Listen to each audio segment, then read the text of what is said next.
প্রশংসা মাত্র আল্লাহ সুবহানাহু ওয়া তাআলা, যিনি আমাদের জন্য কল্যাণকর ব্যবস্থা রেখেছেন, যিনি আমাদের নাজাতের জন্য আমাদের দিনকে সহজ করেছেন, যিনি আমাদের সময়ে এবং কর্মে বরকত রেখেছেন, যিনি আমাদের হিসাবকে খুব সহজভাবে গ্রহণ করবেন এবং যিনি আমাদেরকে ক্ষমা করার জন্য বহু রকমের ব্যবস্থা সৃষ্টি করে রেখেছেন এবং সর্বোপরি তিনি নিজেও তার পক্ষ থেকে একটা পর্যায়ে তার বান্দাদেরকে ক্ষমা করে দিবেন, এমনটাই ইঙ্গিত করা হয়েছে। আমরা সেই সত্তার প্রশংসা করি, আমরা বলি আলহামদুলিল্লাহ। সালাতু ওয়াস সালাম প্রিয় নবী মুহাম্মদুর রাসূলুল্লাহ সাল্লাল্লাহু আলাইহি ওয়াসাল্লামের প্রতি, যার মাধ্যমে আমরা এই কল্যাণকর দিন পেয়েছি, যার মাধ্যমে আমরা আল্লাহ সুবহানাহু ওয়া তাআলার পরিচয় পেয়েছি, যার মাধ্যমে আল্লাহ সুবহানাহু ওয়া তাআলা আমাদের নাজাতের পথকে সহজ করেছেন। আমরা বলি আল্লাহুম্মা সাল্লি ওয়া সাল্লিম ওয়া বারিক আলা নবিয়িকা মুহাম্মদ। যেমনটা আপনারা অবগত রয়েছেন, আর মাত্র একদিন আমাদের হাতে বাকি। এমন একটা মাস আমাদের কাছে পদার্পণ করবেন, বা এমন একটা মাসে আমরা পদার্পণ করব যে মাসটি আমাদের জন্য অত্যন্ত গুরুত্বপূর্ণ, যে মাসটি আমাদের জন্য বহু কল্যাণ বয়ে নিয়ে আসবে এবং যেই মাস মূলত আমাদের নাজাতের মাস বলে বিবেচিত, যে মাসকে আল্লাহ বরকতের মাস বলেছেন, যেই মাসে আল্লাহ সুবহানাহু ওয়া তাআলা তিনি তার বান্দাদের জন্য হেদায়েত পছন্দ করেছেন, যেই মাসেই হেদায়েত এই পৃথিবীতে আগমন করেছিল। আমরা সেই মাসের মর্যাদা সম্পর্কে কিছু কথা আপনাদেরকে স্মরণ করিয়ে দেব, যদিও সেগুলো আপনারা জানেন, আপনাদের মেমোরিতে সেই কথাগুলো রয়েছে, জাস্ট আমরা স্মরণ করিয়ে দেব। কারণ আল্লাহ সুবহানাহু ওয়া তাআলা বলেছেন, ওয়াযাক্কির ফাইন্না যিকরা তানফাউল মুমিনিন। আপনি উপদেশ দিতে থাকেন, উপদেশ মুমিনদের জন্য কল্যাণ বয়ে আনে। আল্লাহ সুবহানাহু ওয়া তাআলা আমাদের সেই জানাশোনার বিষয়গুলো একটা না একটা সময় আসে যখন আবার সেগুলোকে রিভিউ করতে হয়।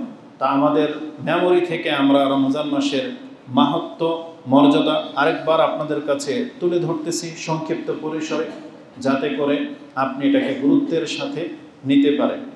এবং এই গুরুত্বগুলো এই জন্য তুলে ধরা হবে, প্রত্যেকটা বৈশিষ্ট্যের পেছনে আপনার আমার কিছু করণীয় রয়েছে, প্রত্যেকটা বৈশিষ্ট্যের পিছনে আপনার আমার জন্য শিক্ষণীয় কিছু রয়েছে, যে আপনি এই কারণে এটা করবেন।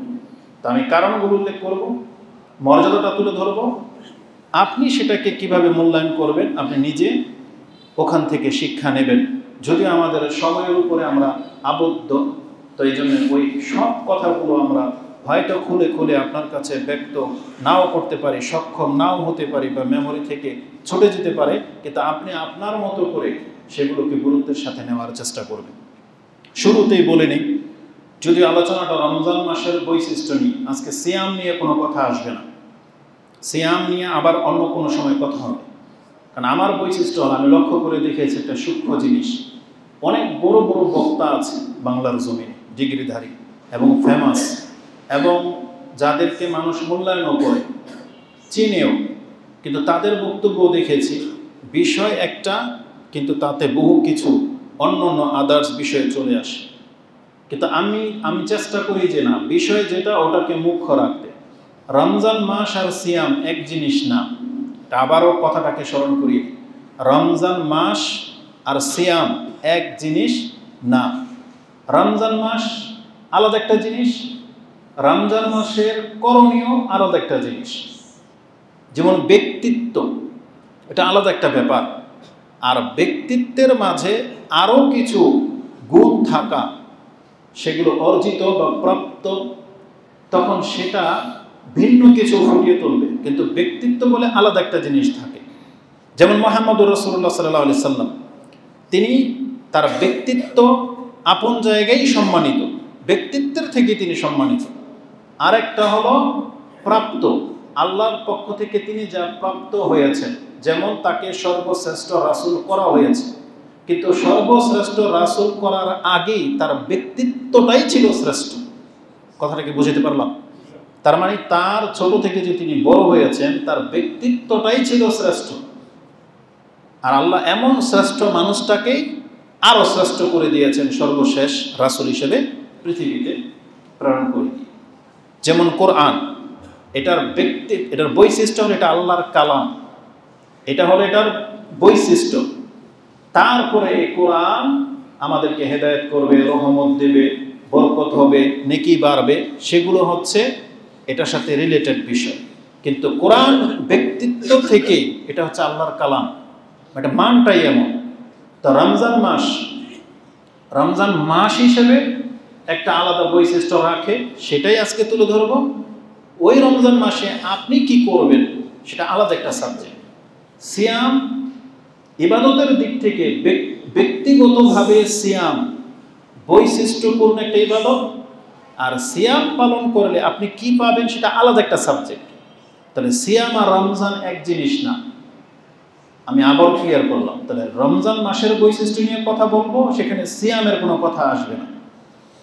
আরেকটা ব্যাপার হলো, যখন বলা হয়েছে যে রমজান মাসে আপনি প্রস্তুতি কি নেবেন, আজকে আসতে আসতে একজন শেখের একটা বক্তব্য দেখছিলাম, কারণ বিভিন্ন শেখদের কাছ থেকে ভালো ভালো কিছু আপনি পাবেন। তার মধ্যে আমাদের গণ্যমান্য যারা সালাফ আলেম রয়েছে তাদের মধ্যে একজন হচ্ছেন, যেমন ধরে নেন মনজুর ইলাহি হাফেজাহুল্লাহ। তো মনজুর ইলাহি হাফেজাহুল্লাহ ভদ্র ভাষায় কথা বলেন।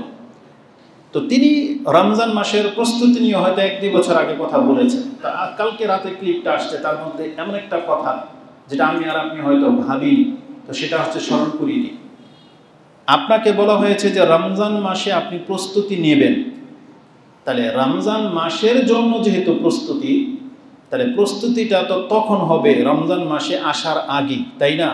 এখন রমজান মাস চলে আসছে, এখন আবার কিসের প্রস্তুতি? এই প্রস্তুতিটা তো হলো রমজানের আগে, যার জন্য আপনি প্রস্তুত হবেন সে তো চলে আসছে, এখন আপনার কিসের প্রস্তুতি? এখন যদি আপনি প্রস্তুত হন তাহলে কি হবে জানেন? এলোমেলো হয়ে যাবে।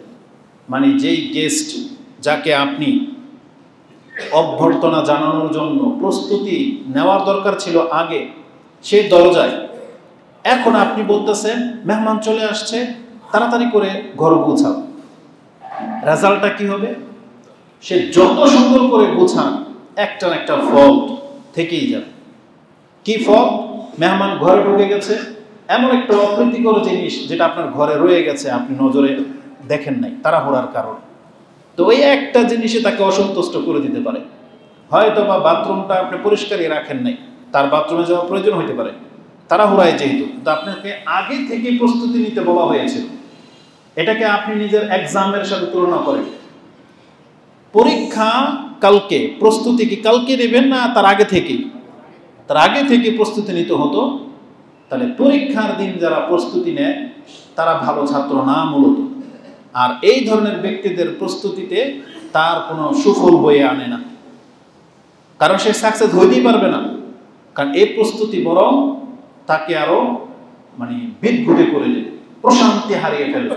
কারণ তার স্বভাব, তার অন্তরের অভ্যাস আর তার ইচ্ছা অনিচ্ছা তখন দ্বন্দ্ব লেগে যাবে, তখন সে চাইলেও পারবে না, সে অপারগ হয়ে যাবে। এই জন্য প্রস্তুতি নিতে হয় আগে থেকেই। মেহমান চলে আসলে ওই সময়টাকে আর প্রস্তুতি বলে না। বিশেষ করে যেই মেহমান আপনাকে জানিয়ে আসবে ডেট, যে আমি কিন্তু অমুক দিন আপনার বাড়িতে আসবো, আপনাকে জানানো হয়েছে।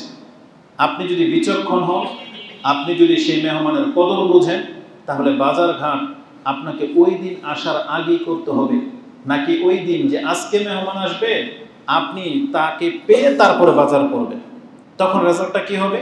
হয় তাকে ঘরে বসিয়ে রেখে আপনাকে বাজারে যেতে হবে, আর এই সময়ের মধ্যে তার মেজাজ বিগড়ে যেতে পারে, বা অনেক কিছু ঘটতে পারে, বা আপনার সময় পাস হয়ে যাবে।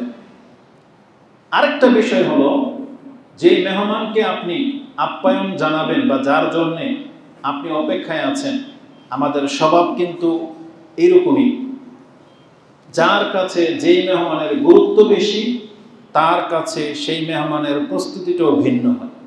সব আত্মীয়, সব মেহমানকে কিন্তু আপনি একভাবে রেসপেক্ট করেন না। কথাটাকে যদি আমি সিম্পল ভাষায় বুঝাই, আমি আমাদের বাচ্চাদের উদাহরণ দিয়ে বুঝাই, কারণ আমাদের ব্যক্তিত্বে তো অন্যকে দিয়ে বোঝাবো না, আমাদের দিয়ে বুঝাই।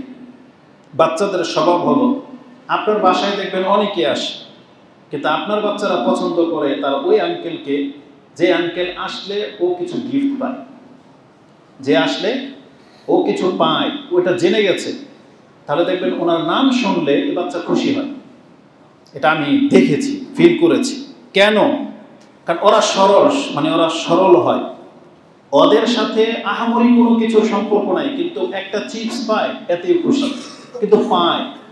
আর যেই ব্যক্তি অনেক মূল্যবান, অনেক পয়সাওয়ালা, প্রভাবশালী, সে বাসায় আসলে ও যখন একটা চিপসও পায় না, এই ব্যক্তির নাম শুনলেও যত বড় ব্যক্তিত্বই হোক না কেন, এই বাচ্চার কোনো কদরই করে না। এটাকে আপনারা ফিল করেছেন? বাচ্চাদেরকে দিয়ে বুঝাই না। আমাদের স্বভাব, বড়দের স্বভাব, যে ব্যক্তির সাথে সম্পর্ক আপনার ভালো, মানে যার কাছ থেকে আপনি অনেক বড় কিছু হেল্প পান, সাপোর্ট পান, না চাইলেও পান, সে যদি আপনার বাসায় আসে, নিশ্চিত আপনি কিন্তু অন্যরকম একটা আনন্দ ফিল করেন না? কারণ সে আসবে আমাকে কিছু দেওয়ার জন্য, আমার কাছ থেকে কিছু নেওয়ার জন্য না। এটা আমরা সবার মেন্টালিটি কিন্তু এটাই। যে আমাকে দেওয়ার জন্য আসে তার কদর আমার কাছে ভিন্ন। এবার আপনি এটাকে ইবাদতের দিকে নিয়ে আসেন। রমজান মাস আমাদেরকে কিছু দেওয়ার জন্য আসবে না আমাদের কাছ থেকে কিছু নেওয়ার জন্য আসবে? দেওয়ার জন্য আসবে। তাহলে রমজান আমাদেরকে যেটা দিবে, ওই কথাগুলো আজকে আমি আপনাকে স্মরণ করিয়ে দিব, যে কি দেওয়ার জন্য আমাদের কাছে আসতেছে। এখন আপনি এই রমজান মাস পেয়ে এইবার কতটা খুশি হতে পারেন, কতটা আন্তরিকতার সাথে রমজানকে গ্রহণ করার জন্য আপনি প্রস্তুতি নিয়ে রেখেছেন, এটাই হবে আলোচনার মূল বিষয়।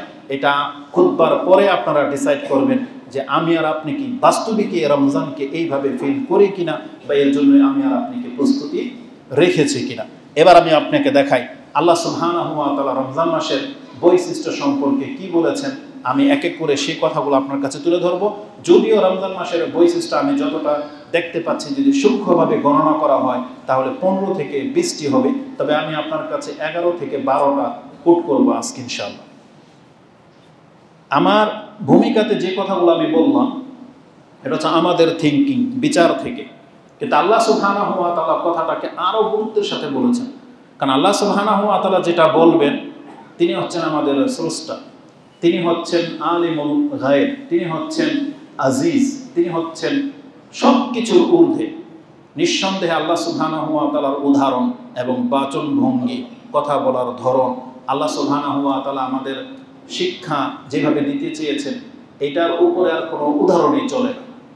আল্লাহ সুবহানাহু ওয়া তাআলা আমাদেরকে বলেছেন, শুধু রমজান মাস কেন, যেই জিনিসের মাঝে দুইটা জিনিস অন্তত স্মরণ রাখবেন, যে দুইটা জিনিস তোমাকে দিবে, দুইটা জিনিস আছে। এক, তোমাকে মাফ করবে, যেই জিনিসের মাঝে আল্লাহর ক্ষমা নিহিত আছে, আর যেই জিনিসের মাঝে তোমার জান্নাতের কথা আছে, তুমি সেই প্রত্যেকটা বিষয়কে গুরুত্বের সাথে দেখো।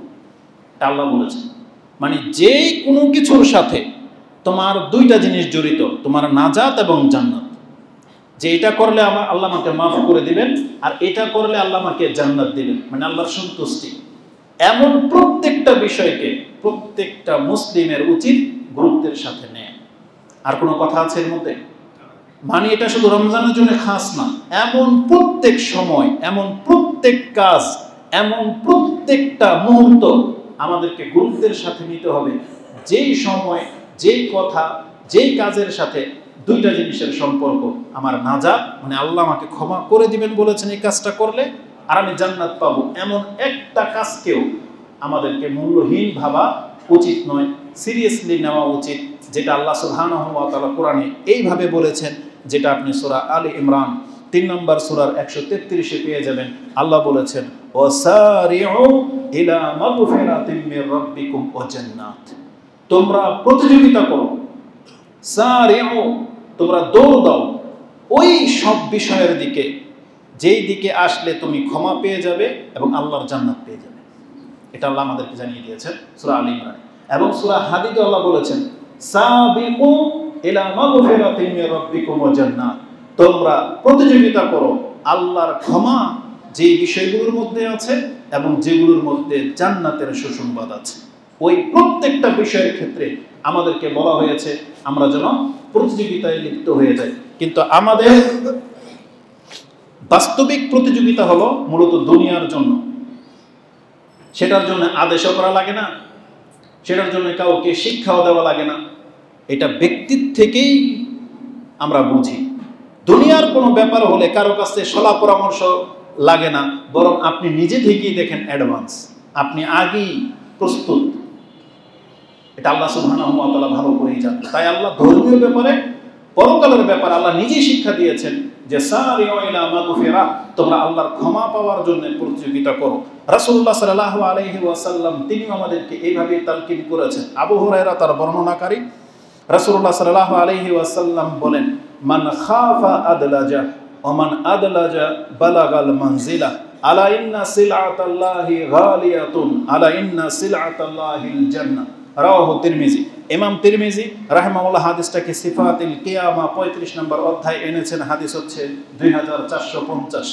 তাতে রাসূলুল্লাহ সাল্লাল্লাহু আলাইহি ওয়াসাল্লাম বলেছেন, যেই ব্যক্তি ভয় পায়, মান খাফা আদলাজা, সেই ব্যক্তি প্রস্তুতি গ্রহণ করে, মানে ভোর রাতেই সে প্রস্তুত থাকে। ওমান আদলাজা বালাগাল মানজিলা, আর যেই ব্যক্তি তার দিন শুরু হওয়ার আগেই প্রস্তুতি নিয়ে নিয়েছে, সেই ব্যক্তি জেনে নেক সে তার টার্গেটে পৌঁছে যাবে।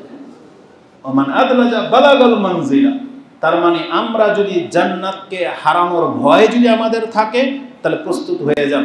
আর আপনি যদি আজকে প্রস্তুতি নিতে পারেন, এটা আমাদেরকে আশ্বস্ত করা হয়েছে যে তুমি তোমার গন্তব্য পেয়ে যাবে। তার মানে নিরাশ হওয়ার কোনো চান্স নাই, কারণ ওটা তো আল্লাহর কাছে। আর আল্লাহ সুবহানাহু ওয়া তাআলা বিচার করে মানুষের অন্তর এবং কর্ম দেখে যে বাস্তবিকই আমাদের অন্তর সে নাজাত চায় কিনা, বাস্তবিকই আমাদের কর্ম কি এটা নাজাতের কর্ম কিনা, এটার উপরে ডিসাইড করবে আল্লাহ সুবহানাহু ওয়া তাআলা। এই জন্য কিন্তু আল্লাহ সুবহানাহু ওয়া তাআলা, যদিও আমরা নামাজে দাঁড়াই এতগুলো মানুষ, প্রথম কাতারে 100, এভাবে আমরা সবাই মসজিদের ভিতরে নামাজ আদায় করি, একই সময় একই রুকু একই সেজদা, কিন্তু সালাম ফেরানোর পরে বাসায় ফিরি কেউ 10 নেকি নিয়ে, কেউ 700 নিয়ে, কেউ ফিরে ওঢেল নেকি নিয়ে। বিষয়টা এমন না। দান তো একই মাপের সবাই করে, সবাইকে সমান নেকি পায়। কিসের ভিত্তিতে? তার অন্তর এবং তার অবস্থার উপরে ভিত্তিতে। এই জন্য আল্লাহ সুবহানাহু ওয়া তাআলা যার ভয়, যার প্রস্তুতি যেমন, আল্লাহ তার সাথে ওই একই আচরণ করবেন। যে কথাটা রাসূল বলেছেন, মান আদলাজা বালাগাল মানজিলা। তারপর রাসূলুল্লাহ সাল্লাল্লাহু আলাইহি ওয়াসাল্লামের মূল উদ্দেশ্য ছিল জান্নাত, তাই তিনি বলেছিলেন তোমরা ভালো করে জেনে রাখো, আলা ইন্না সিলআতাল্লাহি গালিয়া, আল্লাহর সামগ্রী অনেক দামি। আর তোমরা কি জানো আল্লাহর সেই দামি সামগ্রীটা কি? বলছে জান্নাত। জান্নাত এত দামি যে জান্নাতের আধা হাত জায়গা কেনার মতন ক্ষমতা কোনো পৃথিবীর কাউকে দেওয়া হয়নি, বরং বলা হয়েছে পুরো পৃথিবী এবং পৃথিবীতে যত সম্পত্তি আছে সব এক পাল্লায় রেখে দিলে জান্নাতের আধা হাতের জায়গার দাম হবে না। কারণ রাসূলুল্লাহ সাল্লাল্লাহু আলাইহি ওয়াসাল্লাম কি বলেছেন, মাউদিন সাউতিন ফিল জান্নাহ খায়রুম মিনাদ দুনিয়া ওয়া মা ফিহা। দুনিয়ার চাবুক রাখার একটা জায়গা বা আধা হাত জায়গার কথা আছে, চাবুকটাকে পেঁচিয়ে যেখানে আপনি রেখে দেন, এতটুকু জায়গা জান্নাতের দুনিয়া এবং দুনিয়ার সমস্ত নিয়ামতের চাইতে শ্রেষ্ঠ। কেন হবে না? যেখানে বলা হয়েছে যেটা আমাদের পুরুষদের চাহিদা তো নারী, এই জন্য এক্সাম্পলগুলো আল্লাহ ওইভাবেই দিয়েছেন। আল্লাহ জান্নাতের নারীর মূল্য আপনাকে বলে নাই, বরং নারীর গায়ের যে ওড়না হবে, ওড়না, রাসূলুল্লাহ সাল্লাল্লাহু আলাইহি সাল্লাম বলেছেন জান্নাতে একটা রমণীর ওড়না দুনিয়া এবং দুনিয়াতে যা আছে তার থেকে শ্রেষ্ঠ। আর যে ওড়না যে নারীদের গায়ে থাকবে তাদের কথা আল্লাহ ধরেন উল্লেখ করবেন না, জাস্ট আপনাকে এটা একটা এক্সাম্পল দিয়ে দেওয়া হবে। তো রাসূলুল্লাহ সাল্লাল্লাহু আলাইহি সাল্লাম বলেছেন আলা ইন্না সিলআতাল্লাহি গালিয়া আলা ইন্না সিলআতাল্লাহিল জান্নাহ, তোমরা আল্লাহ সুবহানাহু ওয়া তাআলার সেই দামি জান্নাতটার দিকে প্রতিযোগিতা করো। তা রমজান মাস হলো আল্লাহ সুবহানাহু ওয়া তাআলার ক্ষমা আর জান্নাতের একটা সুসংবাদ প্রাপ্ত একটা মাস। এখন এই মাসকে আপনি কিভাবে প্রস্তুতি নেবেন সেটা আপনি ডিসাইড করবেন। জান্নাত বা মাহে রমজান সম্পর্কে আল্লাহ সুবহানাহু ওয়া তাআলা যা বলেছেন, যা রেখেছেন, সেই দিকে আমরা এখন চলে আসি। একটা হাদিস নিয়ে আবু হুরায়রা রাদিয়াল্লাহু তাআলা তারা বর্ণনাকারী যে রাসূলুল্লাহ সাল্লাল্লাহু আলাইহি ওয়াসাল্লাম বলেছেন, ইজা কানা আউয়ালু লাইলাতিন মিন শাহরি রমাদান, এই পৃথিবীতে যেই দিন রমজানের প্রথম রাতটা আসে, প্রথমে কি দিন আসে না রাত আসে? রাত আসে। যেমন আজকের দিন, আজকে শাবান মাসের কয় তারিখ? আজকে ইংলিশ মাসের কয় তারিখ? 28। শাবানেরও 28 তারিখ, তাই না? তার মানে আগামীকাল 29শে শাবান, শনিবার। সম্ভাবনা আছে আমরা শনিবার দিন পার হয়ে যাওয়ার পরে আমরা চাঁদ দেখে ফেলবো, তাহলে রমজান শুরু হয়ে যাবে। আর যদি চাঁদ দেখতে না পাই, তাহলে শাবান 30 দিন পুরো করতে হবে। তাহলে রবিবার দিন আমরা চাঁদ দেখতে পাই আর না পাই, তখন কি হবে? সোমবার দিন সিয়াম, তাই না? আর যদি কালকে চাঁদ দেখতে পাই, তো রবিবার দিন সিয়াম। তাহলে যখনই চাঁদ উঠে যাবে, ওইটা হলো রমজান মাসের প্রথম রাত, তাই তো? রাসূল বলেছেন, ইজা কানা আউয়ালু লাইলাতিন মিন শাহরি রমাদান, রমজান মাসের প্রথম রাতটা যখন পৃথিবীতে উদিত হয়, আল্লাহ তখন থেকেই কি করেন? সুফিদাতিশ শায়াতিন ওয়া মারাদাতুল জিন, তখন শয়তানকে এবং দুষ্ট জিনদেরকে আবদ্ধ করে রাখা হয়। সুফিদাতিশ শায়াতিন ওয়া মারাদাতুল জিন বলা হয়েছে। মারাদা মানে হচ্ছে যে আল্লাহর রহমত থেকে যে বিতাড়িত, মারদুদ যেগুলো আল্লাহর রহমত থেকে বিতাড়িত, মানে এগুলো হচ্ছে শয়তানের চেলা, এদেরকে পর্যন্ত শৃঙ্খলাবদ্ধ করা হয়। ওয়া হুল্লিকাত আবওয়াবুল নার ফালাম ইউফতা মিনহা বাব, এটা 2 নাম্বার। ওয়া ফুতিহাত আবওয়াবুল জান্নাহ ফালাম ইউগলাক মিনহাল বাব, 3। ওয়া ইউনাদিল মুনাদি ইয়া বাগিয়াল খায়র আকবিল ওয়া ইয়া বাগিয়াশ শার আকসির ওয়া লিল্লাহি উতাকাউ মিনান নার ওয়া যালিকা কুল্লা লাইলা। এই হাদিসের মধ্যে 5টি বৈশিষ্ট্যের কথা আছে, যেটা ইমাম তিরমিজি রাহিমাহুল্লাহ তিনি তার সিয়ামের অধ্যায় শুরুই করেছেন এই হাদিস দিয়ে, যেটা আপনি সিয়ামের অধ্যায়ের প্রথম পর্বে 682 নম্বরে এই হাদিসটা পেয়ে যাবেন। ইবনে মাজাতে হাদিসটি সিয়ামের অধ্যায়ে রয়েছে 1643 রয়েছে। তাহলে এই হাদিসে 5টা কথা আছে। রমজানের প্রথম রাত যেই দিন শুরু হয়, সেই দিন থেকে প্রথমে শয়তানকে, দুষ্ট জিনদেরকে বন্দী করা হয়। জাহান্নামের দরজা বন্ধ করে দেওয়া হয়, খোলা হবে না। জান্নাতের দরজা খুলে দেওয়া হয়, কি করা হবে না? বন্ধ করা হবে না।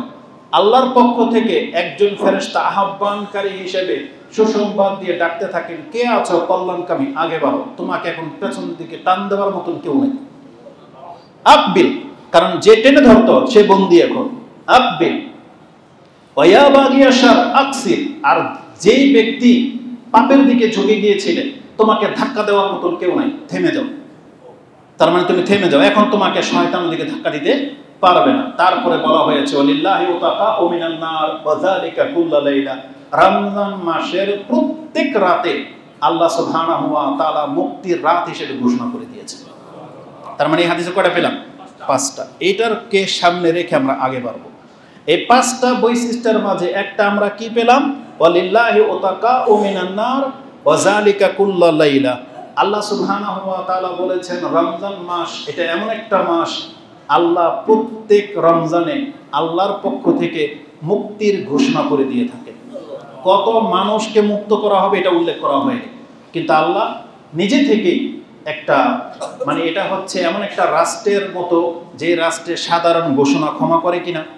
প্রত্যেক রাষ্ট্রের বিজয় দিবসে তারা কি করে? একটা সাধারণ মানে ক্ষমা ঘোষণা করে। আল্লাহ সুবহানাহু ওয়া তাআলা তিনি তার বান্দাদের মধ্য থেকে, এটা কথা মনে রাখেন, আল্লাহর যত ক্ষমার কথা আছে কাদের জন্য?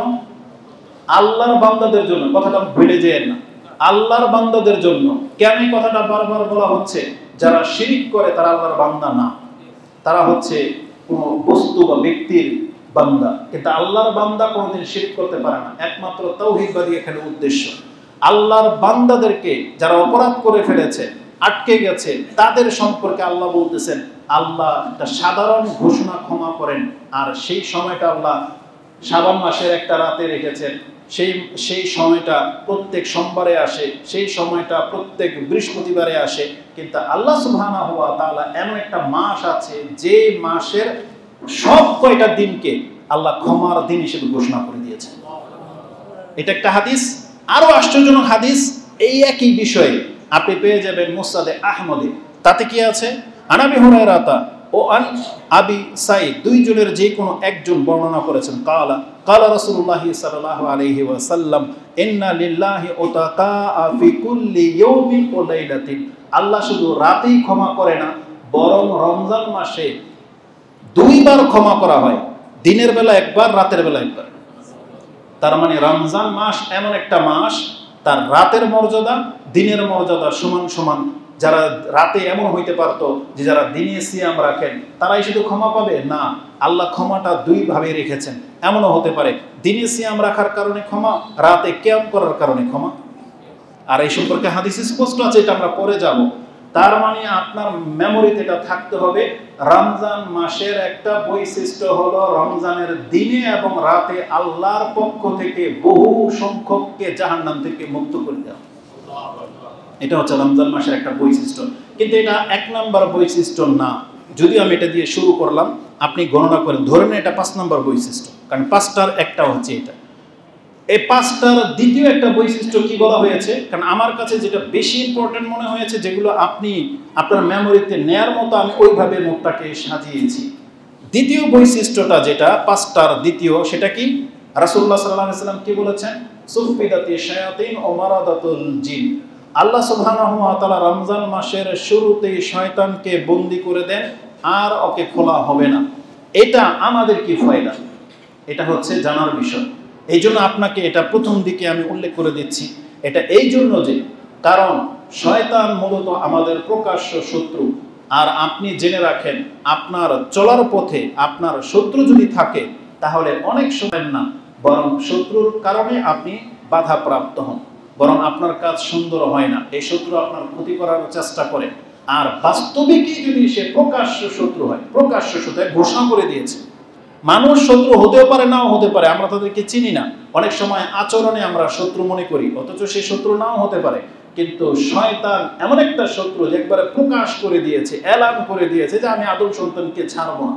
কোরআনের প্রায় 3-4টা সূরার মধ্যে এভাবে শয়তানের চ্যালেঞ্জটাকে উল্লেখ করা হয়েছে, সে তোমাদের প্রকাশ্য শত্রু।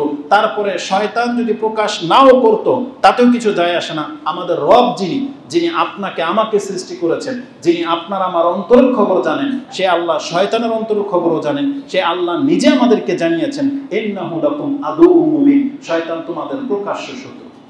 এখন শয়তান যদি ভালো রূপ নিয়েও আসে তাতে কোনো কাজ হবে না। আপনার চিনার তো ভুল হওয়ার কথা ছিল না, যেটা আপনার রব বলেছেন ইন্নাহু লাকুম আদুউম মুবিন, সে তোমাদের প্রকাশ্য শত্রু। আদুউম আবার মুবিন, একবার প্রকাশ্য শত্রু বলেছেন আল্লাহ। তাহলে সেই শয়তান বন্দী।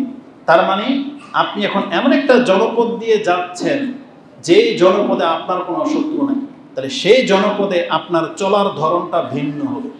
সেখানে আপনি রিল্যাক্স নেওয়ার মতো যত দামি সম্পদ নিয়ে আপনি সেই রাষ্ট্র ভ্রমণ করেন না কেন, আপনার অন্তরে সামান্য কোনো রকমের কি হবে না, দুশ্চিন্তা আসবে না। রমজান মাস হচ্ছে সেই মাস, এটা মুমিনদের মাস।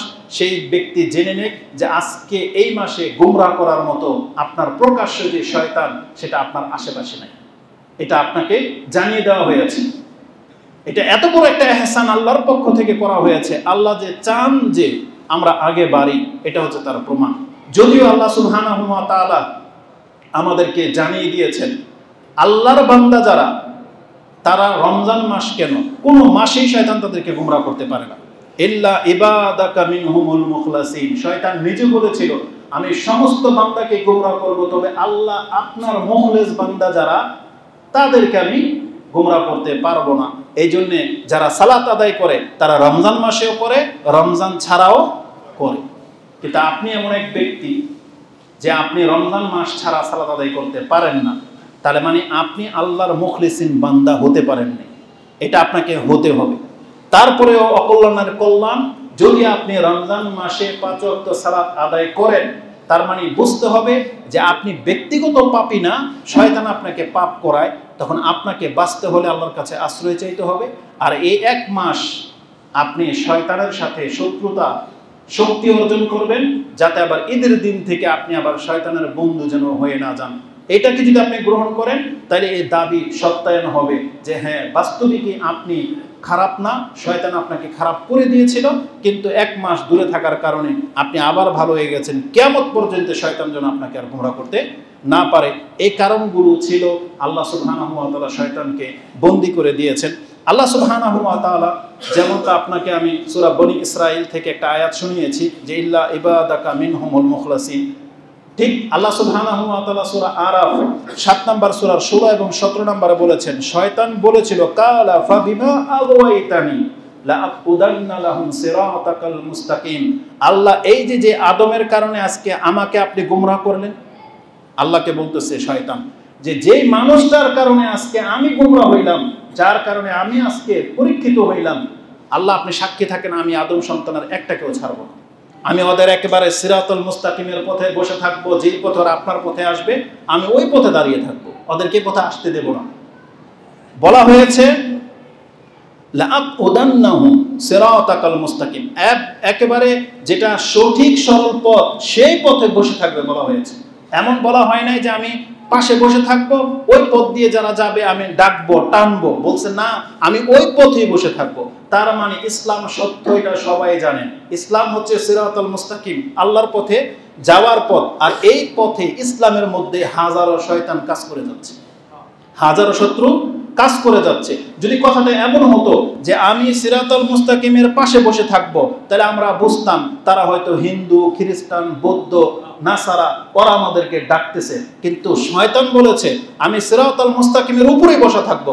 তার মানে ইসলামের মধ্যে এমন বহু ধর্ম পূজারী আছে যারা মানুষকে তাওহীদ থেকে ভিন্ন দিকে ঘুরিয়ে দিচ্ছে, এটা আপনাকে বুঝতে হবে। তার মানে মুসলিম ভেষে, মুসলিম টুপি দাড়িওয়ালা হুজুর আল্লামা সেজে বসে আছে, যারাই শয়তানের ভূমিকাটা পালন করতেছে, যারা সিরাতুল মুস্তাকিমের মাঝখানে বসা, ওখান থেকে আপনাকে ডান দিকে বা দিকে নিয়ে চলে যাচ্ছে। এটা আপনাকে সূক্ষ্মতার সাথে দেখতে হবে এই আয়াতকে। তারপর আল্লাহ কি বলেছেন যে শয়তান এটাও বলেছিল সুম্মা লাআতিয়ান্নাহুম মিন বাইনি আইদিহিম ওয়া মিন খালফিহিম ওয়া আন আইমানিহিম ওয়া আন শামাইলিহিম ওয়া লা তাজিদু আকসারাহুম শাকিরিন। আমি তার ডান দিক থেকে, বাঁ দিক থেকে এবং তার সামনে এবং পেছন দিক থেকে আসব, আপনি অধিকাংশদেরকে কি পাবেন না? শুকরগুজার বান্দা পাবেন না। তার মানে আল্লাহ সুবহানাহু ওয়া তাআলা তো এটাই চেয়েছিলেন যে আমি তোমাদেরকে সৃষ্টি করেছি, আমি তোমাদেরকে হেদায়েত করেছি, আমি তোমাদের জীবন এবং মৃত্যুর মালিক, তোমরা আমার শুকরিয়া আদায় করো। কিন্তু আজকে অধিকাংশ মানুষ আল্লাহ সুবহানাহু ওয়া তাআলার শুকরিয়া আদায় করে না। আর আল্লাহ সুবহানাহু ওয়া তাআলার শুকরিয়া আদায় করার সবচেয়ে উত্তম আমলই হচ্ছে সালাত। আর যারা সালাত আদায় করেন না, আপনি হচ্ছেন সেই ব্যক্তি যে আপনি আল্লাহর শুকরিয়া আদায় করেন না। শুকরিয়া শুধু খেয়ে দিয়ে আলহামদুলিল্লাহ বলাটা না, এটা একটা শুকরিয়া, কিন্তু আল্লাহর বান্দাদের শুকরিয়া হলো আল্লাহর কাছে নত হয়ে তাকে সেজদা করে শুকরিয়া আদায় করা, যেটা আপনি করেন না। তার মানে আপনি হলেন অহংকারী, শুকরগুজার বান্দা আপনি না। তো শয়তান এটা বলেছিল, যেটা আপনি সূরা আরাফের 16 এবং 17 নম্বরে পেয়ে যাবেন। এটা ছিল একটা ব্যাপার যে সেই শয়তানকে আল্লাহ সিরাতুল মুস্তাকিমের পথ থেকে সরিয়ে দিয়েছেন। এখন আপনি এই পথে হাঁটতে থাকেন, দেখবেন আপনার মন ফ্রেশ এবং আপনি আল্লাহমুখী হতে পারবেন। কেবলমাত্র হতভাগা ব্যক্তিরা ছাড়া, যারা ব্যক্তিগতই শয়তান, যাদেরকে শয়তান পরিচালনা করে না, যারা ব্যক্তিগতভাবেই শয়তান। কারণ আল্লাহ সুবহানাহু ওয়া তাআলা কোরআনে বলেছেন মানুষকে যারা কুমন্ত্রণা দেয় তারা দুই রকম, একটা মিনাল জিন্নাতি ওয়ান নাস, সেই শয়তান জিনদের মধ্য থেকেও আছে, সেই শয়তান মানুষের মধ্য থেকেও আছে। তা রমজান মাসে আল্লাহ জিনদেরকে বন্দী করে দেন বলেছেন। আল্লাহ এই কথা বলেন নাই যে আমি মানুষরূপী শয়তানদেরকে বন্দী করে দিই। কেন? জিন শয়তানদেরকে বন্দী করে দেওয়ার পেছনে আল্লাহর আরেকটা হিকমা যেটা আমরা অনুধাবন করতে পারি, সেটা হলো আল্লাহ প্রমাণ করতে চেয়েছেন যে আমি জিন শয়তানদেরকে বন্দী করে দিলাম, এখন মানুষরূপী শয়তান কারা এটা তোমরা এখন দেখতে পাবে। সেই সময়টা হচ্ছে রমজান মাস। যে রমজান মাস আসা সত্ত্বেও, নামধারী মুসলিম হওয়া সত্ত্বেও সে ডাইরেক্ট হোটেল খুলে বসে থাকবে, সিগারেট, জর্দা, বিড়ি, তামাক সেগুলো বিক্রি করবে, এবং সেই সময়ও দিনের বেলায় ফিল্ম চলে, প্রকাশ্যে সে সিগারেট খায়। এগুলো হচ্ছে মানুষের মধ্য থেকে শয়তান। এই জন্য রাষ্ট্রের ক্ষমতা থাকলে এগুলোকে শক্তির মাধ্যমে দমন করা উচিত ছিল, কিন্তু আমাদের রাষ্ট্রের মুসলিম এতটা দুর্বল যে আমাদের চোখের সামনে পুতুল পূজা হয়। আমাদের চোখের সামনে 90% মুসলিম থাকা সত্ত্বেও বাংলার জমিনে বিচার হয় ওই সেকুলারিজমের সিস্টেমের মাধ্যমে, এবং আবার বুক ফুলি আমরা বলিও যে আমরা নাকি 3 কোটি আহলে হাদিস বাংলার জমিনে কোরআন সুন্নাহর অনুসারী, অথচ আজ পর্যন্ত বাংলাদেশে ইসলামের একটা বিধানও কায়েম হয়নি। বোঝেন কথা? তাহলে কাল কিয়ামতের দিনের জবাব আপনারা দিবেন যে যেখানে কোরআন সুন্নাহর অনুসারী মানুষ বেশি বসবাস করে সেখানকার নেতা আবার কোনো না কোনো দলের, সেখানে কোরআন সুন্নাহওয়ালা কেউ নেতা হইতে পারেনি। সেই অঞ্চলে, আমি আপনাদের অঞ্চলের কথাই বলতেছি, আমরা না হয় বাতিলপন্থী, আমরা না হয় থাকি গুমরাহাদের মাধ্যমে, আমাদের নেতাও গুমরা হবে, সেটা ভিন্ন জিনিস, কিন্তু আপনারা জবাব রেডি রাখেন কিয়ামতের মাঠে যে তোমরা তো কোরআন হাদিস বুঝতা, তাহলে তোমরা কেন ডানপন্থী বামপন্থী হয়েছিলা? এটার জবাব আমি না, আমি কিছু বললে তো আবার বিচার ডাকেন আপনারা। তো কিয়ামতের মাঠে বিচারটা আপনাদের কাছে রয়ে গেল যে কোরআন সুন্নাহ বুঝে ইসলামের কিটা করলেন, ওটার জবাব আপনারা কিয়ামতের মাঠে দিবেন ইনশাআল্লাহ। তো আল্লাহ সুবহানাহু ওয়া তাআলা বলেছেন যে রমজান মাসে শয়তানকে বন্দী করে রাখা হয়, দুইটা রিজন বলেছি। এক, আল্লাহর বান্দাদেরকে যেন শয়তান পেছন দিকে টেনে ধরতে না পারে, আপনি আগে বাড়েন, দৌড় দেন। আর দ্বিতীয়ত হচ্ছে আল্লাহ মানুষ রূপে শয়তানদেরকে প্রকাশ্যে নিয়ে আসতে চেয়েছেন, এই জন্য গোপনীয় শয়তানটাকে বন্দী করে রাখা হয়। এটা হচ্ছে রমজান মাসের একটা বৈশিষ্ট্য। রমজান মাসের ওই 5টার মধ্যে 2টা এখান থেকে বললাম, এবার ষষ্ঠ বৈশিষ্ট্যটা যেটা ওই হাদিসে ছিল না, এটা এখন বলি। রমজান মাসের ষষ্ঠ বৈশিষ্ট্য হিসেবে আমি আপনার কাছে একটা গুরুত্বপূর্ণ পয়েন্ট তুলে ধরতে চাই, সেটা হলো যেই কোনো ব্যক্তির জীবনে একটা রমজান বেশি যদি চলে আসে, তার মানে আমরা সবাই তো কত বছর পাবো এটা নির্ধারিত, কারণ রাসূল বলেছেন আমার উম্মতের বয়স আছে, আমার উম্মতি বাইনা 60 ইলা 70, আমার উম্মতের বয়স 60 আর 70-এর মাঝে আটকে দেওয়া হয়েছে। ওয়া আকাল্লুহুম ওয়াকাল্লুহুম মাইয়াজুজু যালিকা, কেবলমাত্র কিছু লোক এই 70 বছরকে ক্রস করতে পারবে। তাহলে আমাদের বয়স 60 থেকে 70-ই ধরে নিলাম। এই 70 বছরের মধ্যে যেই ব্যক্তি ইমানের হালতে একটা রমজান বেশি পেলেন, আপনার মর্যাদা ওই ভাইয়ের চাইতে বেশি যেই ব্যক্তি একটা রমজান কম পেল। তার মানে ধরে নেন আমাদের 70 বছরের মধ্যেই আমরা যারা একেবারে ফুলফিল 70 বছর পেয়ে গেলাম, তাহলে আপনি 10 বছরের পর থেকে হিসাব করেন, তার মানে 60টা রমজান আপনার ভাগে আসছে। আরেক ভাই 40 বছরে মরে গেল, 50 বছরে মরে গেল, তার ভাগে 50টা সিয়াম বা 50টা রমজান সে পেয়েছে, 50টা কদর পেয়েছে। সে তুলনায় আপনি 70টা কদর পেলেন। এটা আমার দাবি, আমার কোরআন এবং হাদিসের ব্যাখ্যা অনুযায়ী বলতেছি। তাহলে যেই ব্যক্তি 50 বছরে মরে গেছে তার চাইতে আপনার 70 বছরটা এটা কল্যাণকর বয়স। কারণ রাসূলুল্লাহ সাল্লাল্লাহু আলাইহি সাল্লামকে জিজ্ঞাসা করা হয়েছে আইয়ুন নাসি আফদাল, কালা মান তালা উমরুহু ওয়া হাসুনা আমালুহু, যেই ব্যক্তির বয়স বেশি এবং আমল সুন্দর সেই ব্যক্তি হচ্ছে সবচেয়ে উত্তম ব্যক্তি এবং শ্রেষ্ঠ ব্যক্তি। তার মানে একটা রমজান বেশি পাওয়া মানে আপনি ভাগ্যবান। তাহলে কি আপনি বলবেন যেই ব্যক্তিকে আল্লাহ 30 বছরে মেরে দিয়েছে, এবং নবীও তো মরে গেছে 30 বছরে, তার মানে কি আল্লাহ সুবহানাহু ওয়া তাআলা তাদেরকে ঠকিয়েছেন? না, বরং ওই যে বরকতের একটা কথা আছে না, যে তার বয়সে আল্লাহ বরকত দান করুন। কারণ কি এমন আইম্মা আমাদের এই পৃথিবী ছেড়ে চলে গেছে যারা যে খ্যাদমত করে গেছে, বর্তমান যুগের 100 বছরের আলেমও সে কাজ করে দেখাইতে পারেনি। যেমন হাদিসের ইমামগুন, ইমাম বুখারী রাহিমাহুল্লাহ, ইমাম ইবনে মাজাহ, ইমাম তিরমিজি, তাদেরকে আল্লাহ যে বয়সটাই দিয়েছিলেন তারা এমন কিছু করে গেছেন যেটা আমি আর আপনি 500 বছর পেলেও হয়তো করতে পারবো না, তাই না? তাহলে এটা হচ্ছে আল্লাহ সুবহানাহু ওয়া তাআলার ফজল এবং করম। ওই অল্প বয়সের মধ্যে এমন কিছু করে দেখাইতে হবে যাতে করে আপনার চাইতে বেশি বয়স পেয়ে গেছে সেই ব্যক্তি যেন আপনার সাথে টক্কর দিতে না পারে। আর এর বাস্তব উদাহরণ হলো পুরো উম্মতে মুহাম্মাদী। উম্মতে মুহাম্মাদীকে আল্লাহ এমন একটা দিন ধর্ম দিয়েছেন যে তোমাদের বয়স তো 70, কিন্তু এই 70 বছর বয়সে তোমাদের যে ইসলাম দিয়ে দেওয়া হয়েছে এটা যদি তুমি পালন করো, তাহলে তোমাকে ধরতে হলে আগের যুগের ইমামদেরকে, আগের যুগের উম্মতকে 1000 বছর দেওয়া হয়েছে, তারাও তোমাদের ধারে কাছেও ভিড়তে পারবে না। এই যে নূহ আলাইহিস সালামের যুগের মানুষ 1000 বছর পেত, কিন্তু আপনি মুহাম্মাদের উম্মত হয়ে, রাসূলুল্লাহ সাল্লাল্লাহু আলাইহি সাল্লাম তার উম্মত হয়ে মাত্র 60 বছর যদি বেঁচে থাকেন, তাহলে ওই নবীদের উম্মাহ 1000 বছর পেয়েও আপনার চাইতে বেশি ভাগ্যবান সে হইতে পারে না। জেনে নেন কেন? এটা আল্লাহ সুবহানাহু ওয়া তাআলা করে দিয়েছেন। এই রমজানের রমজান মাস হচ্ছে তার একটা হাদিস বলে দেই, আপনি পুরো উদাহরণটা বুঝতে পারবেন। হাদিসটি একটু লম্বা, তার মানে আমি আপনাকে পুরোটার আরবি বাংলা করব না, একটু শুধু আরবি বাংলা করে দিই। হাদিসটা আপনি পেয়ে যাবেন ইবনে মাজাতে স্বপ্নের ব্যাখ্যার অধ্যায়ে, হাদিস হচ্ছে 3925। তালহা ইবনে উবাইদুল্লাহ তার বর্ণনাকৃত একটা হাদিস, তিনি বলেছেন দুই ব্যক্তি অনেক দূর থেকে এসেছে মদিনায়, রাসূলুল্লাহ সাল্লাল্লাহু আলাইহি ওয়াসাল্লাম তাদের দুইজনকে একই সাথে ইসলাম গ্রহণ করিয়েছেন, এবং দুইজনের মধ্যে একজন বেশি মুজাহিদ ছিল, বেশি অ্যাক্টিভ ছিল, কিন্তু দুইজন সবসময় একসাথে চলতো, যুদ্ধে অংশ নিত, একসাথে মসজিদে আসতো, সিয়াম রাখতো, সব কাজ একসাথে করতো। এক যুদ্ধে একজন শহীদ হয়ে যায়, আরেকজন ব্যক্তি বেঁচে ছিল, আরো 1 বছর বেঁচে ছিল। এই তালহা ইবনে উবাইদুল্লাহ স্বপ্নে দেখেন একদিন যে আমি একদিন জান্নাতের দরজার সামনে ওই দুই ব্যক্তির সাথে জান্নাত থেকে একজন লোক এসে ডাকলো, প্রথমে ডাকলো ওই ব্যক্তিকে যেই ব্যক্তি শহীদ হয় নাই, যেই বন্ধু শহীদ হয়ে গিয়েছিল তাকে ডাকলো না, ডাকলো তারপরে 1 বছর পরে যে মরে গেছে তাকে ডাকলো। দ্বিতীয়বার এসে শহীদ ব্যক্তিকে ডাকলো।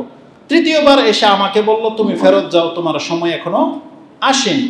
তো তালহা ইবনে উবাইদুল্লাহ আশ্চর্য হয়ে গেলেন, স্বপ্নের ব্যাখ্যা জানার জন্য সাহাবা একরামদের মাঝে সেটা আলোচনা করতেছিলেন।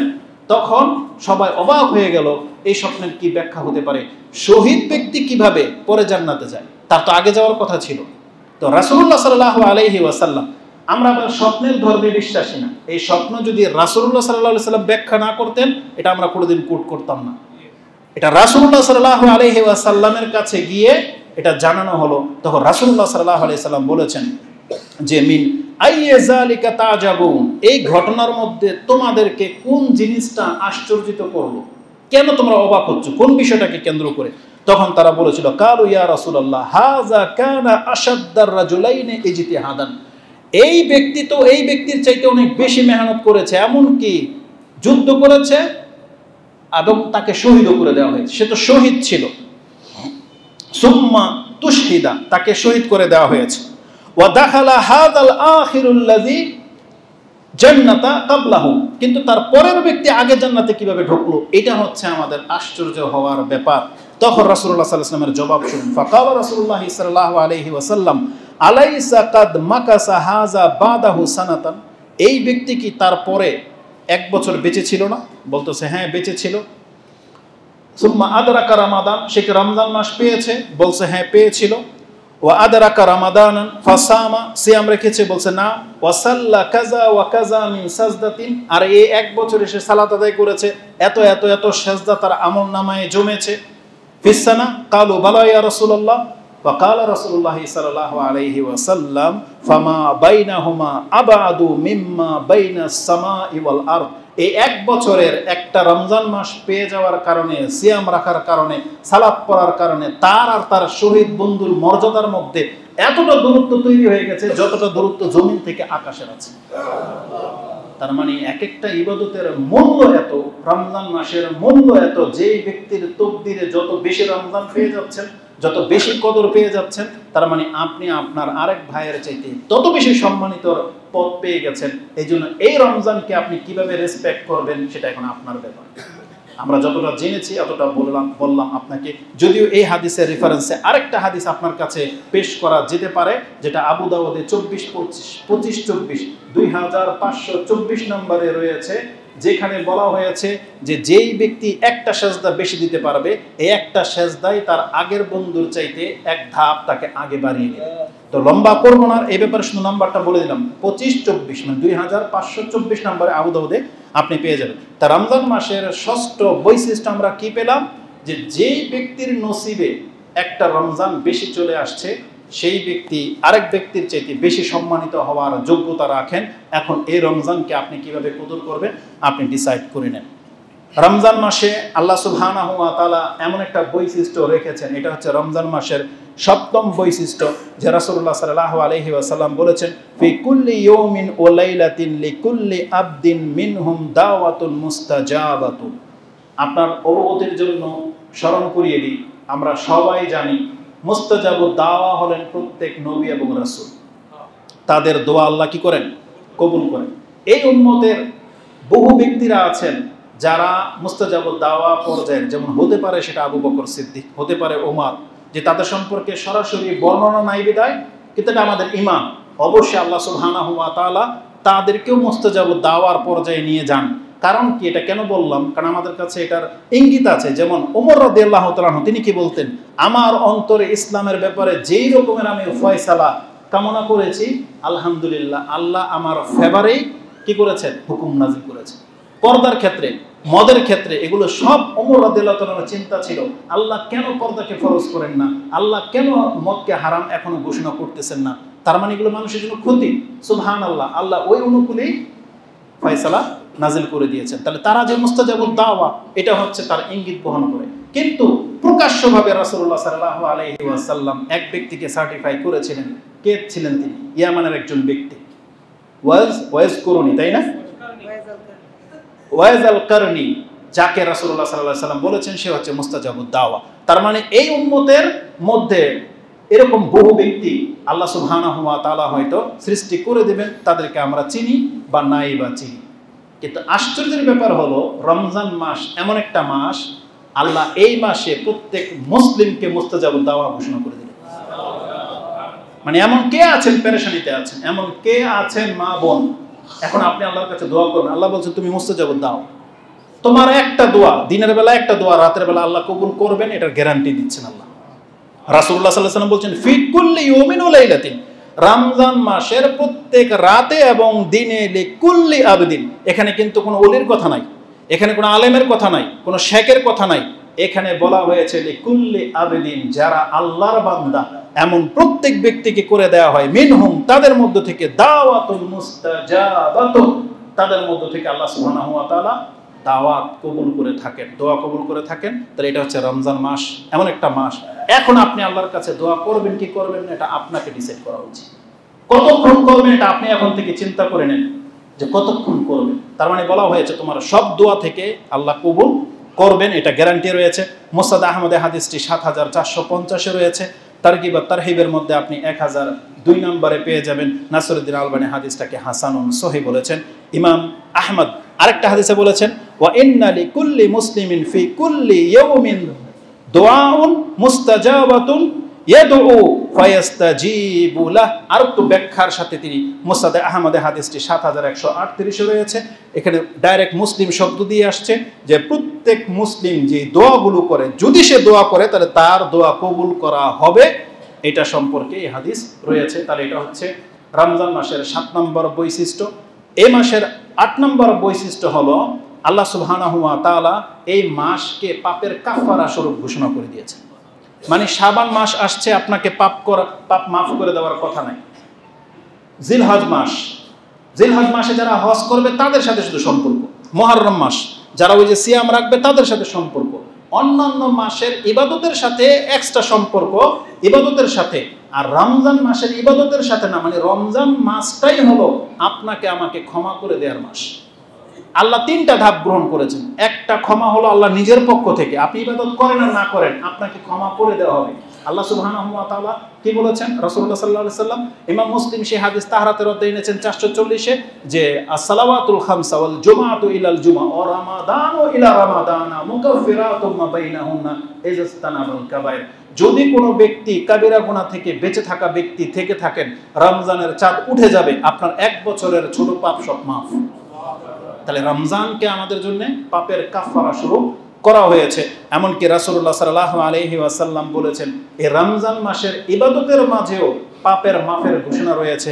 রাসূল বলেছেন, মান সামা রমাদানান ঈমানান ওয়া ইহতিসাবান গুফিরা লাহু মা তাকাদ্দামা মিন যামবিহি। যেই ব্যক্তি অতীতের যে পাপগুলো করে ফেলেছে, এই রমজান মাসের সিয়াম যদি ঈমানের সাথে রাখে, যে এই সিয়াম রাখলে আমার পাপ মাফ, তাহলে তার অতীতের সমস্ত পাপকে মাফ করে দেওয়া হবে। এটা ইমাম বুখারী রাহিমাহুল্লাহ তার ঈমানের অধ্যায়ে এনেছেন 38 নম্বর হাদিস। আর তার আগের হাদিস 37 নম্বরে রয়েছে, মান কামা রমাদানান ঈমানান ওয়া ইহতিসাবান গুফিরা লাহু মা তাকাদ্দামা মিন যামবি। যেই ব্যক্তি রমজান মাসে রাতে কিয়াম করবে, এই নফল কিয়াম, তারাবি যেটাকে আপনি বলেন, তাহাজ্জুদ যেটাকে বলেন না কেন, আমাদের কাছে সব একই নামাজ, মানে রাতের নামাজ। এশার নামাজ শেষ ফজর পর্যন্ত এই নামাজকে বলা হয় কিয়ামুল লাইল, রাতের নামাজ। এখন আপনি কোন নামে চিনেন করেন, আমাদের কোনো আপত্তি নেই, ইনশাআল্লাহ এটা নিয়ে বহু তর্ক বহস হবে। তবে আমাদের শিক্ষা যেটা সেটা বলে দিই, রাতের নামাজ আপনি তারাবির নিয়তে পড়েন না তাহাজ্জুদের নিয়তে পড়েন, আপনি বুঝেন, যতটুকু পড়বেন যতটুকু আপনার কুলাবে এই সম্পর্কে ইনশাল্লাহ বক্তব্য দেব। দুনিয়া যে যা বলে বলুক, আমাদের শিক্ষা যেটা সেটা আমরা বলবোই। তো রাসূলুল্লাহ সাল্লাল্লাহু আলাইহি সাল্লাম বলেছেন, আপনি যদি ঈমানের নিয়তে পড়েন তাহলে আপনার অতীতের পাপগুলোকে মাফ করে দেওয়া হবে। তাহলে রমজান মাসের আমলের মধ্যে কত বরকত! নফল ইবাদত তাও করলে মাফ, ফরজ ইবাদত তাও করলেও মাফ। আর রমজান মাস নিজেই একটা মাস, যেই মাস আসলে আপনাকে ক্ষমা করে দেওয়া হবে। এটা হচ্ছে ক্ষমার মাস। এই কথাটা কেন বললাম জানেন? আমি বলেছি প্রত্যেকটা বৈশিষ্ট্যের পেছনে আপনার আমার কিছু করণীয় রয়েছে। এবার আসুন আপনার মাইন্ডে এটা রাখেন যে কেন এই কথাটা আপনাকে এত শক্ত করে বলা হচ্ছে। রাসূলুল্লাহ সাল্লাল্লাহু আলাইহি সাল্লাম বলেছেন, যেই মাস আল্লাহ নিজে থেকে ক্ষমা করার ঘোষণা করে দিলেন, যে মাসের সিয়াম রাখলে পাপ মাফ, যে মাসে কিয়াম করলে পাপ মাফ, এই 3 দফা ক্ষমার ঘোষণা থাকা সত্ত্বেও রমজান মাস চলে গেল কিন্তু আপনার পাপ মাফ করাইলেন না, পাপের জায়গায় থেকে গেল। আপনার অবস্থাটা কি হয় আপনি শুনেন। রাসূল বলেছেন, ওয়ারাগিবা আনফুরা জলিন আদরাকা রামাদানান সুম্মান সালাকা কাবলা ইগফারলা। যেই ব্যক্তি রমজান মাস পেল কিন্তু এই 3 দফা ক্ষমা ঘোষণা হয়ে গেল, অফার চলে গেল, তারপরে সে ক্ষমা করাইল না, এই ব্যক্তির নাক ধুলোয় দূষিত। মানে কি, নাকে খড় দেওয়া বোঝেন? আমরা তো মান সম্মানই নাই। মান সম্মান যে রক্ষা করতে, এটা বুঝবো কিভাবে? আমাদের মুসলিম জাতি এমন হয়ে গেছে আমরা, যে যেই মান সম্মানকে বজায় রাখার জন্য মানুষ সবচেয়ে বড় স্যাক্রিফাইস করে, টাকা পয়সা চলে যাবে, নিজের ইজ্জত সম্মানকে বাঁচানোর জন্য মানুষ তার দুনিয়া পর্যন্ত ত্যাগ করে দিতে পারে। এমনও প্রমাণ আছে তার মান সম্মানকে বজায় রাখার জন্য সে গায়ের কাপড় পর্যন্ত খুলে উলঙ্গ হয়ে চলে আসছে। ওই মান সম্মান আবার উলঙ্গ হয়ে যাওয়ার মান সম্মান না, ওটা হচ্ছে তার মান, মানে তার ইসলাম। একজন সাহাবী তার কাপড় পর্যন্ত খুলে মদিনাতে রেখে চলে আসছে, কিন্তু তার ইসলামকে ডুবতে দেয় নাই। ওই মান সম্মানের কথা বলতেছি। কিন্তু মুসলিমকে আমরা বুঝি যে আমরা মুসলিমদের আমাদের মান সম্মান কি। বরং আজকে আমরা ইউরোপের একটা বিশাল কাছে আপনার মুসলিমত্ব আপনি বিক্রি করে দিচ্ছেন। একটা চাকরির জন্য আপনি হারাম হোটেলে চাকরি করবেন, আপনি আপনার মুসলিম নেম প্লেট পর্যন্ত পরিবর্তন করে দিচ্ছেন, আপনার দাড়ি চেঁচে ফেলে দিচ্ছেন, যাতে আপনাকে চিনাই যায় না যে আপনি মুসলিম। এটা হইতে পারে না। রাসূলুল্লাহ সাল্লাল্লাহু আলাইহি সাল্লাম বলেছেন না, যার মান আছে সে তার মানের মর্যাদা বোঝে। আর্মিরা ধরতে পারলে অনেকরে দেখছে নাকে খড় দেয়। কেন করে এটা জানেন? মানে এর চাইতে লাঞ্ছিত ওরা করাই হলো না, কিন্তু নির্ভুল বুঝে না যে এটা লাঞ্ছিত হোক, বুঝে না। চোর বাটপারকে বুঝে যে ওকে থাপ্পড় দিলে কি হয়। এটার প্রেক্ষিতে বলে দিই, যদি সময় বেশি লেগে যাচ্ছে। আমাদের এই যে বক্তব্য যারা দেখেন, আজকে বাংলার জমিনে যেখানে সেখানে ছিনতাই, ডাকাতি এগুলো হচ্ছে, আপনারা দেখেন তামসার কারণ বানিয়ে ফেলেছেন। উচিত ছিল একজন চোরকে ধরতে পারলে হাতটাকে কেটে নেওয়া হোক, একটা ডাকাতকে ধরতে পারলে প্রাথমিক পর্যায়ের হাতটাকে কেটে নেওয়া হোক। এটা রাষ্ট্রের পক্ষ থেকে হওয়া উচিত ছিল। আর ওর ডাকাতিতে যদি ধরা পড়ে যে কাউকে আঘাত করেছে, ওকে ওইভাবে আঘাত করা হোক, এটা ইসলামের বিধান। কিন্তু একে ধরলে আপনারা কি করেন? চুল কেটে দেন, কয়েকটা উত্তম মধ্যম দিয়ে হাসি ঠাট্টা তামাশা করেন। একটা ডাকাতকে ধরে বলতেছে গান্ডা। এটা কি মুসলমান না মুসলমানের কাতারে পড়ে? একজন আর্মি পার্সন, একজন প্রশাসনের লোক, পুলিশ, এমনকি সাধারণ পাবলিক কতটা নৈতিক অবক্ষয় হইলে এটা করতে পারে? একটা অপরাধীকে বলে তুই একটা গান্ডা। এই ব্যক্তির চরিত্র কোনোদিন ঠিক হবে? এই ব্যক্তিকে বুঝবে যে অনুতপ্ত হওয়া কি জিনিস, ভয় কি জিনিস। ওকে তো আপনি আরো খারাপ বানিয়ে দিলেন, ওকে দুই একটা লাথি ঘুষা দিলে ওর কি আসে যায়? বাংলার জমিনে যারা হাজার মানুষের জীবন নিয়ে খেলা করে, ওকে আপনি 50,000 টাকা ওরা জরিমানা ধরে দিলে ওর কি আসে যায়? ও তো 50 কোটি টাকা কামিয়েছে, ওরা 5 লাখ জরিমানা করলেই কি? কিন্তু ওর হাতটাকে যদি কেটে নেওয়া হতো, সমস্ত অসাধু ব্যবসায়ীরা থেমে যেত। বিষয়টা কি? এটা না খেলতাম ইসলামের সাথে।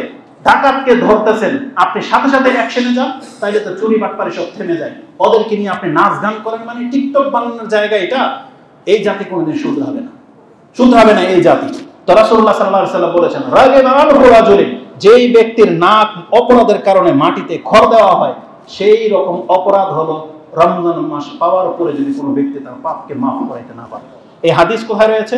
সাহিহ ইবনে খুজাইমাতে 1088, মানে 888 রয়েছে, মুসনাদে বাজ্জারে রয়েছে 4277 রয়েছে, এবং মুসনাদে আহমদে রয়েছে। রাসূলুল্লাহ সাল্লাল্লাহু আলাইহি ওয়াসাল্লাম বলেছেন, দাখালা আলাইহি শাহরু রমাদান সুম্মান সালাকা কাবলা আইয়ুগফারলা ফাদাখালান নার। যেই ব্যক্তি রমজান মাস পেল কিন্তু তার পাপ মাফ করাইতে পারলো না, এই ব্যক্তি জাহান্নামে যাবে। পৃথিবীর শ্রেষ্ঠ যিনি, যার মুস্তাজাব দাওয়া হওয়াতে কোনো সন্দেহ নাই, আপনি নিজেও যার নাম নিলে সাল্লাল্লাহু আলাইহি ওয়াসাল্লাম বলেন, সেই নবী দোয়া করেছেন, হ্যাঁ যেই ব্যক্তি রমজান মাস পেল তার পাপকে মাফ করাইতে পারবে না, সে জাহান্নামে যাবে। রাসূল মিম্বরে দাঁড়ানোর সময় বলেছিলেন, আমিন, আল্লাহ তুমি কবুল করো। অতএব ভয় রাখেন, এই রমজান মাসকে কদর করার চেষ্টা করেন। এটা বলেছিলাম কয় নাম্বার পর্ব? 8 নাম্বার বৈশিষ্ট্য, একবারে ব্যাখ্যা ছাড়াই বাকিটি বলে দেই। 9 নাম্বার বৈশিষ্ট্য হলো, এই রমজান মাসের এমন একটা রাত আছে যেই ব্যক্তি এক রাত্রের ইবাদতের মাধ্যমে 83 বছর প্লাস নেকি পেয়ে যাবে। এটা হচ্ছে রমজান মাসের, অন্য কোনো মাসে নাই এটা, সেটা হচ্ছে কদরের রাত। এটা হচ্ছে 9 নাম্বার বৈশিষ্ট্য। রমজান মাসের 10 নাম্বার বৈশিষ্ট্য হলো, এটা হচ্ছে কোরআন নাজিল হওয়ার মাস। এটা কোন মাস? কোরআন নাজিল হওয়ার মাস। আল্লাহ সুবহানাহু ওয়া তাআলা বলেছেন, শাহরু রমাদান আল্লাযী উনজিলা ফীহিল কুরআন। এই একটা বৈশিষ্ট্য নিয়ে কথা বলতে গেলে আমাকে আরো এক্সট্রা আরেকটা খুতবা লাগবে। এইজন্য আমরা ওটা ইনশাআল্লাহ বাসা থেকে লাইভে আপনাদের কাছে পেশ করব। শুধু এতটা কথা বলে দেই, যতগুলো রমজানের বৈশিষ্ট্য আছে সব আসছে কোথায়? হাদিসে। কিন্তু আল্লাহ সুবহানাহু ওয়া তাআলা মাত্র একটা বৈশিষ্ট্যের কথা উল্লেখ করেছেন, আর এটাই হলো সেটা। আল্লাহ বলেছেন, তুমি কি জানো রমজান মাস কি? এটা হলো কোরআন নাজিল হওয়ার মাস বান্দা। এই রমজান হচ্ছে কি? বলছে আল্লাহ বলেন কোরআন নাজিল হওয়ার মাস। আর জানো কোরআন নাজিল হয়ে গিয়েছে হুদাল লিন-নাস ওয়া বাইয়িনাতিন মিনাল হুদা ওয়াল ফুরকান। এটা তোমাকে হেদায়েত করবে, এটা তোমাকে সত্য মিথ্যার পার্থক্য করা শিখাবে, আর এটাই নাজিল করে দিয়েছেন রমজান মাসে। তার মানে আল্লাহ রমজান মাসকে আমাদের জন্য হেদায়েতের জন্য পছন্দ করেছেন। তো তওবা সব সময় খোলা, তওবা সব সময় খোলা। আপনার মরার আগে হলেও আপনাকে হেদায়েতের পথে আসতে হবে। আল্লাহ আমাদেরকে কবুল করো, আমিন। রমজান মাসের 12তম বৈশিষ্ট্য যেটা, সেটা হচ্ছে 11তম বৈশিষ্ট্য, যে রাসূলুল্লাহ সাল্লাল্লাহু আলাইহি সাল্লাম বলেছেন, সিয়াম যা পালন করা এই মাসে আমাদের উপরে ফরজ করা হয়েছে। মানে ইসলামের যে 5টা রুকন তার একটা কি? সিয়াম পালন করা, তাই না? এটা রমজান মাস ছাড়া হবে? রমজান মাস ছাড়া হবে না। যার ওযর আছে, অসুস্থ বা সফরে আছে, তার হবে। কিন্তু যেই ব্যক্তির কোনো ওযর নাই, ফামান শাস্ত্রের মধ্য থেকে এই কথাগুলো রয়েছে, এখান থেকে আপনি আপনার প্রস্তুতির কথা জেনে নেন। আমি শুধু দ্বিতীয় খুতবায় সিয়ামকে হেফাজত করার 3টা পয়েন্ট বলবো। আকুলু লিকাউলি হাযা আস্তাগফিরুল্লাহ লি ওয়া লাকুম ওয়া লিসাইরিল মুসলিমিন ফাস্তাগফিরু ইন্নাহু হুয়াল গফুরুর রহিম। আলহামদুলিল্লাহ ওয়াসসালাতু ওয়াসসালামু আলা রাসূলিল্লাহ, আম্মা বা'দ। আমি আর বেশি লম্বা করব না, যেহেতু একদিন পরেই যেহেতু সিয়াম, আরেকটা খুতবা আপনি পাচ্ছেন না, তাই বাধ্য হয়ে এই 5টা মিনিট আমাকে দিতেই হবে। সেটা হচ্ছে, আমরা ইনশাআল্লাহুল আজিজ যতগুলো ব্যক্তি এই মসজিদে উপস্থিত হয়েছেন, আপনি অন্তর থেকে সাহস যোগান। প্রথম কথা হচ্ছে, আপনাকে এটা নিতেই হবে যে রমজানের সিয়াম আমার উপরে ফরজ। আমি মুসলিম হলে আমাকে সিয়াম রাখতেই হবে। এটা হচ্ছে আপনার শিক্ষা, এখান থেকে নিয়ে যান। তারপর আপনি রাখেন না রাখেন, আপনি আর আপনার রব জানেন। আমাদের যেটা বলার সেটা বললাম। ওমর রাদিয়াল্লাহু তাআলা আনহুর যুগে তিনি একজন ব্যক্তিকে নেশাগ্রস্ত অবস্থায় পেয়ে তাকে লান্তান করেছেন এবং প্রহার করেছেন, বেত্রাঘাত করেছেন, যে তোমার উপরে আক্ষেপ হয়, ধ্বংস হও তুমি, আমাদের বাচ্চাদেরকে আমরা সিয়াম রাখাই, আর তোমার মতন ব্যক্তি তুমি সিয়াম রাখো নাই। এখানে 2টা জিনিসকে ইঙ্গিত করা হয়েছে। এক, যে শাসকের কাজ প্রহার করা, যে ব্যক্তি সিয়াম না রাখবে তার বিচার হওয়া উচিত। আর আমাদেরকে শিক্ষা দেওয়া হয়েছে, আপনার লজ্জা করা উচিত যে রাসূলুল্লাহ সাল্লাল্লাহু আলাইহি ওয়াসাল্লামের যুগের সাহাবায়ে কেরামদের বাচ্চারা পর্যন্ত সিয়াম রাখে। ধার্মিক পরিবারের বহু, এমনকি অধার্মিক বহু বাচ্চারা আছে সিয়াম রাখে। আপনার মতো একটা জ্যান্ত মানুষ আপনি সিয়াম পালন করেন, আপনার লজ্জা হওয়া উচিত। এটা পুরুষ এবং মহিলা সবাইকে বললাম। আপনার মানুষত্ব বোধ থাকতে, মুসলিমত্ব যদি আপনার ফিলিংস থাকে, তাহলে আপনি কোনোদিন সিয়াম ছাড়তে পারেন না। আল্লাহ তুমি আমাদেরকে তৌফিক দান করুন, আমিন। হক আদায় করে তোমার শুকরিয়া আদায় করার তৌফিক তুমি আমাদেরকে দান করো। এই রমজানকে আপনি হেফাজত কিভাবে করবেন জানেন? শুধু আপনার খাদ্য পানীয় ছেড়ে দেন, আপনার অভ্যাসটাকে পরিবর্তন করেন। রাসূলুল্লাহ সাল্লাল্লাহু আলাইহি ওয়াসাল্লাম থেকে 3টা হাদিস 1 মিনিটের মধ্যে আপনাকে বলে দিচ্ছি।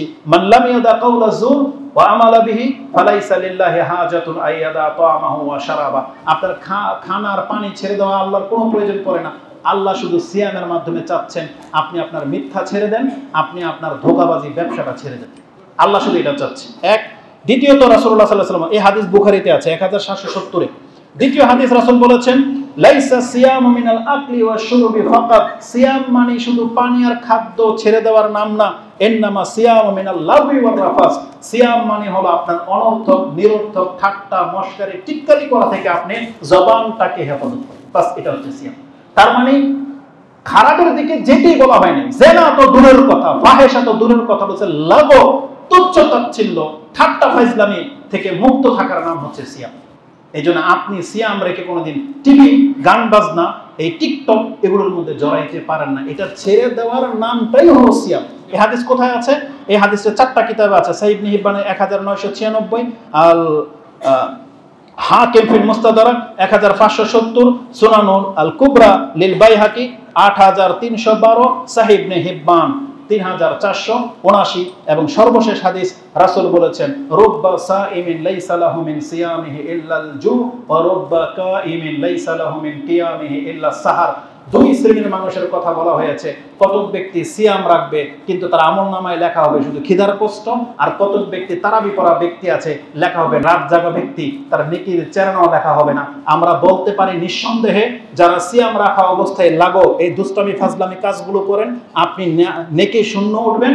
আর যারা স্প্রিং এর মতো তারাবির নামাজকে বেছে নিয়েছেন, আপনার আমলনামার মধ্যেও রাত জাগা ব্যক্তি লেখা হবে, আপনার তাহাজ্জুদ গুজার ব্যক্তি লেখা হবে না। আল্লাহ এই দুই ধরনের ব্যক্তিদের কাছ থেকে আমরা তোমার কাছে আশ্রয় কামনা করতেছি। আল্লাহ তুমি আমাদেরকে মুক্ত করো এবং আমাদের ইবাদতকে আল্লাহ তুমি সুন্দর করো, এবং যেই ইবাদত তোমার কাছে কবুলযোগ্য হয় আল্লাহ তুমি সেই ইবাদত, সেই কথা বলার তুমি আমাদেরকে তৌফিক দান করো।